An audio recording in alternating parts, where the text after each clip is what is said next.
Cuando manifestás que crees en Dios, también podés haber tenido que responder a la pregunta: ¿sos de alguna religión? Y según la zona donde estés, cuando contestes tal vez te interpelen: ¿y esa iglesia cuál es? ¿Es protestante? Preparados para dar razón de lo que creemos. Bienvenidos a esta serie titulada Los Adventistas, antes y después de los Adventistas. Hoy veremos tobillos débiles.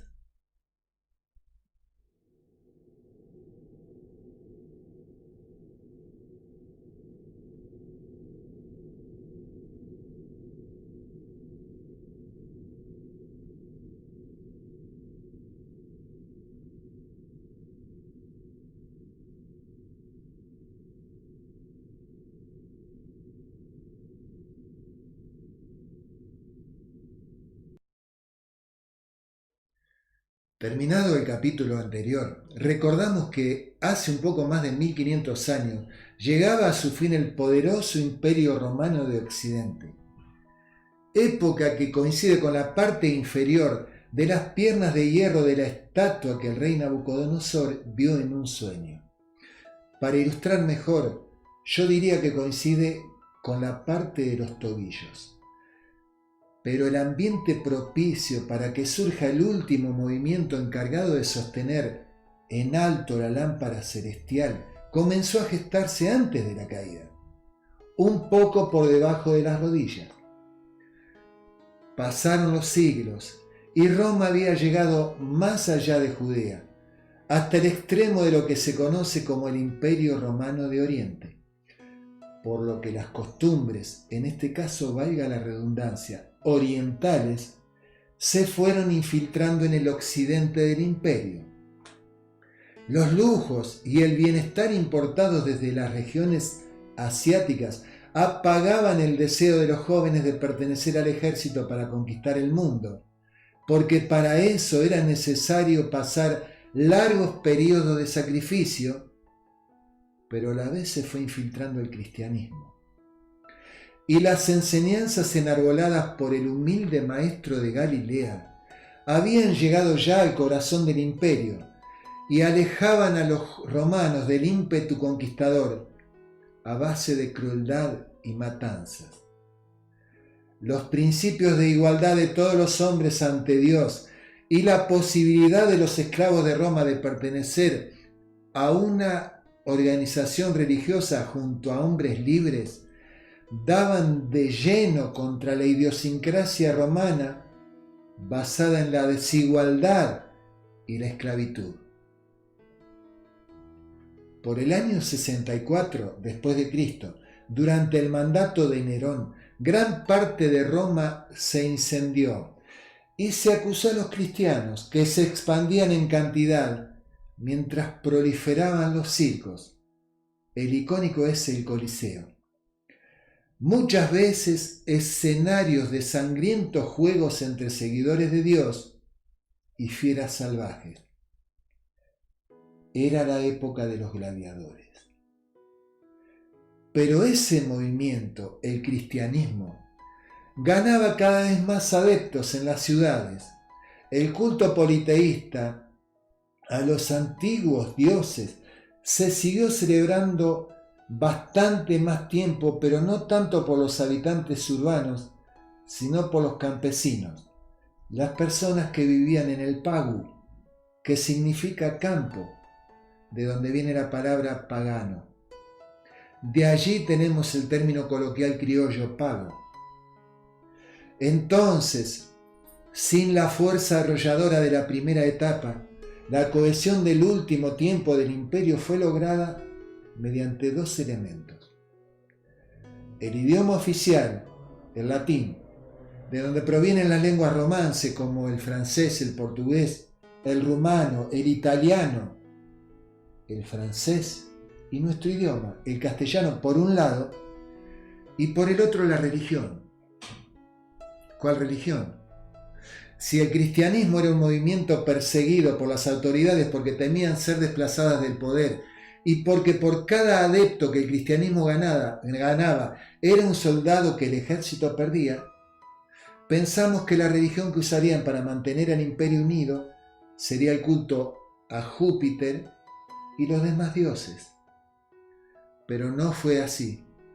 Y esto es sorprendente. Después de ser perseguida de manera cruel y sangrienta, el cristianismo pasó a ser la religión oficial. De paso, esa religión oficial progresivamente fue adoptando como lengua oficial al mismo idioma oficial del imperio, el latín. Para cuando llegó la debacle, hacía más de 1 siglo y medio que el emperador Constantino, en el año 313 después de Cristo, edicto de Milán mediante, llegaba a un acuerdo con una organización que había ido ganando en poder e influencia, el papado.